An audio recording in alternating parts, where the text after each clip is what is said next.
Yo! Eto na naman tayo sa DIY mode mga dudes. Pati main door, ginawa ko na rin. Repaint lang plus dagdag black doorknob para mas sleek, modern at medyo mysterious ang vibe ng pinto.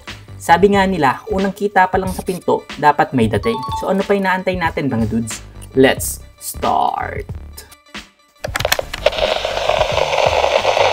So dito, kung papansin nyo mga dudes, ini-install na natin yung additional na doorknob. Sa ngayon, kung mapapansin nyo, medyo bugbog na nga ang ating hamba.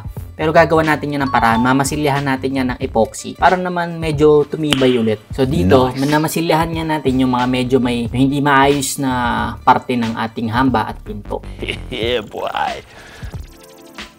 So dito, simulan na nga natin. Ang kulay nga na pinahid natin dito ay Sentinel Gray. Para medyo may contrast sa ating bahay. Para maging mukhang minimalist o static. So ayan, tuloy-tuloy lang natin pahirin hanggang 3 coat or 2 coat. Depende kung anong trip nyo. Pero sa akin, pinaabot ko to ng 3. Para naman maganda at makapal ang ating pintura. So dito, nagiging okay na. Medyo may contrast na yung bahay natin. Kumpara nung umpisa. Na mapapansin nyo ay puro ash gray.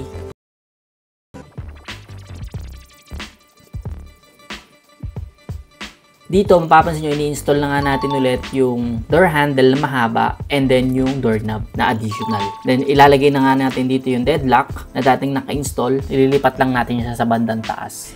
Yeah, boy! So, ito, kinakatam ko lang. Hindi ko alam anong tawag dito o chini-chisel ko para medyo naka-flat or nakabaon yung ating door. So, dapat medyo precise tayo dito mga dudes kasi para maganda pa rin tignan. So, wag magmadali. Take your time. Nung umpisa, puro mali ako dito. Pero, ayun, natuto rin kahit paano sa trial and error. So, yun yung mga mali natin.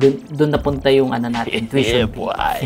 Medyo masaklap nga lang kasi kailangan pa nating ayusin yung mga yun.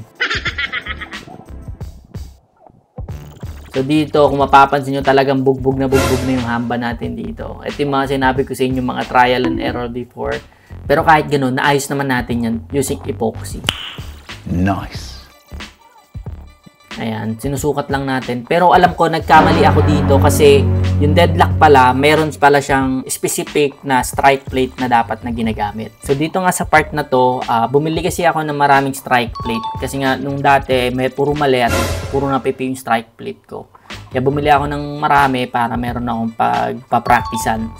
Then dito, nung sinukat ko nga yung deadlock, hindi ko masara yung pala tumatama siya sa strike plate. So binalik ko lang yung lumang bugbog na strike plate para mag-lock ulit siya. Yeah, boy!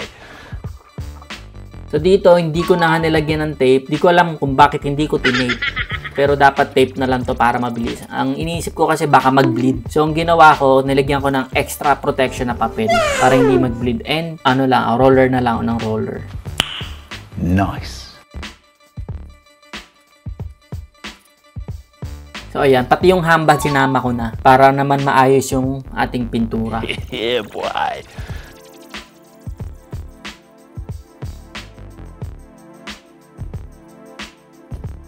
Ayan, kung mapapansin nyo dito mga dudes, medyo patapos na tayo since okay na yung pintura sa pinto at pantay kumpara sa dati na medyo sablay.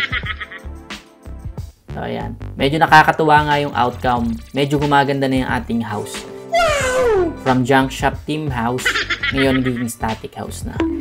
So, yun lang mga dudes. Thanks for watching. Peace out!